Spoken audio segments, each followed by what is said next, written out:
Concernant donc ce rapport d'aide, nous allons le voter.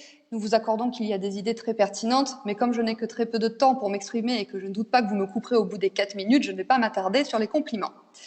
C'est dans les crises que l'on voit les Oh, carences. c'est dommage. Oh. Me faites pas perdre de temps, Monsieur le Président. Clairement, quand en seulement quelques semaines de crise, nous déplorons autant d'entreprises en très grande difficulté, c'est que la crise économique n'est pas seulement conjoncturelle, elle est structurelle. Cette crise structurelle est due à des décennies de libéralisme, de délocalisation, de concurrence internationale déloyale et de désindustrialisation.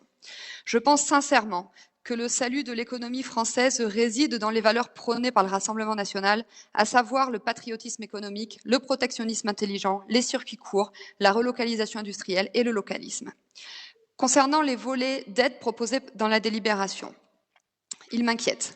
Déjà, il est faible. 72 millions d'euros alors que le budget de la région s'élève à 3 milliards. Et pour tenir ce cap financier, je pense que vous aurez deux solutions. Ou vous serez obligé de sous-communiquer pour ne pas faire bénéficier de ces dispositifs à tous les ayants droit, ou vous serez obligé d'appliquer le principe injuste du premier arrivé, premier servi. Clairement, ces aides sont bien inférieures aux moyens qui sont nécessaires pour que nos entreprises traversent la crise. Je vous fais grâce des méthodes de calcul qui m'ont amené aux conclusions que je vais vous présenter. Je vais vous donner 3 exemples. Le fonds de solidarité régionale de 20 millions d'euros, autrement appelé le dispositif anti-faillite, est celui qui ne peut être accordé uniquement si l'on bénéficie déjà du fonds de soutien national. Il va concerner environ 10 000 entreprises sur les 600 000 que compte la région, soit environ 2%. Le fonds régional de soutien d'urgence aux entreprises, c'est celui qui s'adresse aux entreprises de 5 à 250 salariés. Il va concerner maximum 1500 entreprises. Enfin, le fonds qui concerne les entreprises les plus touchées, c'est le fonds de prêt aux petits commerçants et il va bénéficier au maximum à 2400 commerçants sur les 130 000 que compte la région. Ensuite, ce qui m'interpelle, c'est le fait que vous précisiez que ces dispositifs sont éligibles pour ceux qui ne sont pas pris en charge par ailleurs. Je pense que cela manque de clarté. Est-ce que cela veut dire que ces prêts sont accordés à ceux qui ne bénéficient pas ou à qui le prêt garanti par l'État a été refusé? Parce que si c'est le cas, je crains que nous arrivions trop tard. Le temps des procédures est le pire ennemi dans cette course contre la montre. Un mot sur les conséquences de ces aides. Vous avez mentionné qu'elles engendreraient de l'endettement.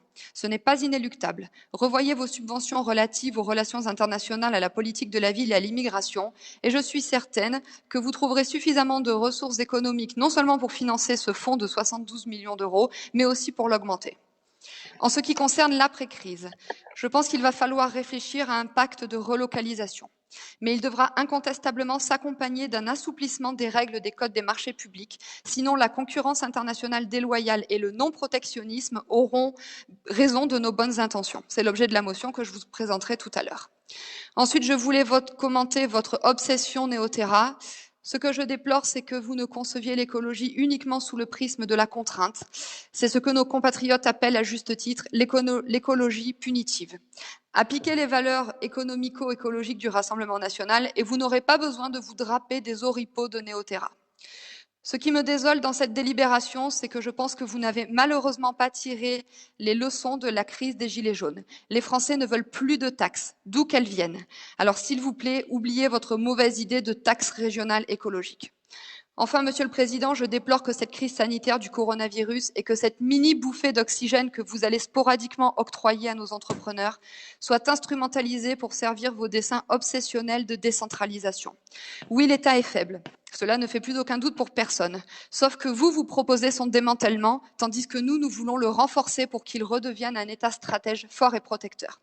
Donc pour récapituler, Monsieur le Président, nous ne sommes pas d'accord avec vous quant à votre lubie décentralisatrice, quant à l'écologie punitive que vous voulez imposer, quant au coup de com' que vous vous offrez, quant à l'instrumentalisation de cette grave crise. Mais comme notre priorité absolue est de sauver nos entreprises, nous allons voter pour cette délibération. Merci.